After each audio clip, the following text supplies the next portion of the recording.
I went from sounding like this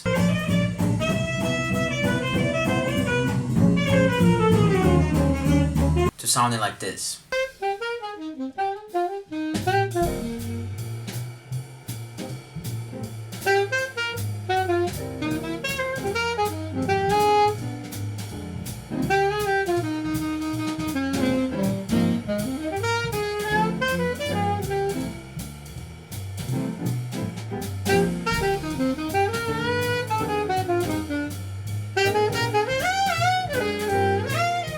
So the secret to master your jazz improvisation, or to take your jazz improvisation to the next level, is language. Now, let me explain. Bear with me. I'm pretty sure you've heard the saying that music is language, and jazz is language.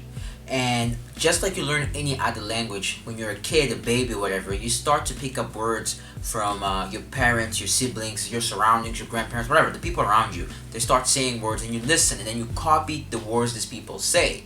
And then at the beginning, you start putting these words together, and for the most part, you're not creating sentences that make a lot of sense. You can convey the meaning or say what you want to say, but they're not grammatically correct, because you still don't know how they work. You still don't know how you can use these words in different contexts and stuff like that. But you learn the words and you start saying those words, and that's how you start developing your vocabulary as a person. So over time, the older you get, the more words you learn, and then you start to understand how these words work and how to create sentences, and then create phrases, and then you start learning cliches of the language you use. You start learning like quotes and stuff. Like for example, a good cliche is the saying, fool me once, shame on you. Fool me twice, you can't fool me again. He says, fool me once, shame on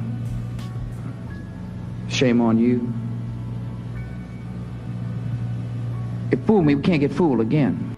So that's one of the very famous sayings in English, and you learn these things, and then you learn how to use these metaphors and these things, and then you start to use, and you become more fluent in the language, in the English language or the Spanish language, whatever language you speak. So the same thing is true to jazz improvisation. Jazz improvisation is a language. And how do you get from sounding like a true beginner to sounding like a master? You have to learn your scales. Yes, you need to be able to play scales and play arpeggios throughout the chord changes of every song. You should be able to do that, but that's not what's going to make you sound like the greats. The secret to sounding like the greats, and I found this, and I think this is how you do it, is you gotta learn language. By language, I mean licks. Now, licks get a bad rap. People bash on licks and they talk bad about licks because, oh, you're gonna sound like someone else or whatever. It doesn't matter. Here's how you get to sound like the greats or sound like your hearers, is you listen to them. You listen to them over and over and over and over again, and then you copy them. So you listen to Sonny Rollins, and you got that one phrase you like of Sonny Rollins, you steal that phrase, and then you force that phrase into your vocabulary. Let's say you learned a 2-5 lick from Sonny Rollins. Every time, so you learn that lick, and then you learn that lick in all 12 keys. You have to do that. You just have to practice that. And then after doing that, every time you see a 2-5, you're going to play that lick. You're going to practice playing that lick over every single tune you know. And you're going to do it over every single changes. Yeah, it's going to get boring at a certain time, but that's what kids do when they learn a new lick or a new word, right? They speak all the time. They say it all the time. I remember I had my little nephew, and he learned to say dog. That was one of the first words he learned how to say. And every time he saw a dog, he would point and say dog. So that's what you're supposed to do. So I think when you're learning a new skill, you need to be childlike. They always say that, but I mean literally be childlike. Disclaimer, let me say this. Do not learn licks that are too long, especially if you're beginning. Why? Because if you learn a phrase that's like 4 bars long, and you will end up memorizing phrases instead of learning words.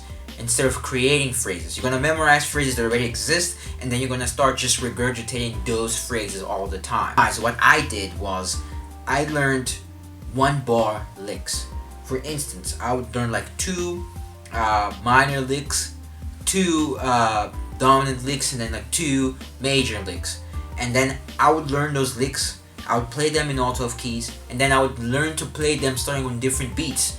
Like you start on beat 1, and then you start on B2, you start on B3, and then learn to play those licks as if they were triplets. Learn to play those licks in different time signatures. Play those licks. What if I'm going to play this lick on a 3-4 instead of a 4-4? What you start to do these things. Chris Potter has a thing where he talks about even learning to play the licks backwards and see if you could do that, if you could work out that way, starting in a different way, going both directions at once, whatever. You start to figure out different ways and you get creative. I can't tell you how to practice that. That's something that you just have to practice and kind of figure out on your own so you can create your own language. You can become very comfortable in it. And then what you're going to do is you're going to start placing these small little licks you've learned, the 1-bar licks you've been learning, and you're going to start placing them together to create phrases.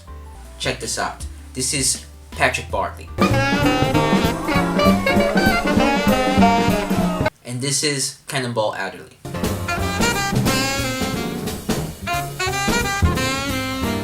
You think that's coincidence? I think not. Let me give you another example. This is Baptiste Herbert. And this is Charlie Parker. Nobody's making anything up.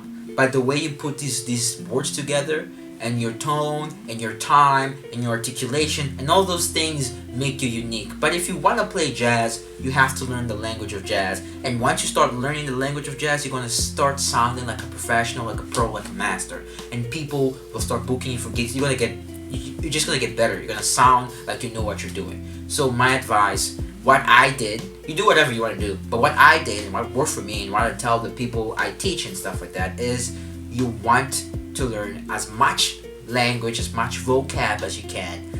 Get it under your belt, force it into the music. Even if it doesn't sound musical at first, do it because you're doing it. It's a part of the learning process. And then you're going to get to a point where you don't need to force it anymore. It's naturally there and you just access it whenever you decide to access it.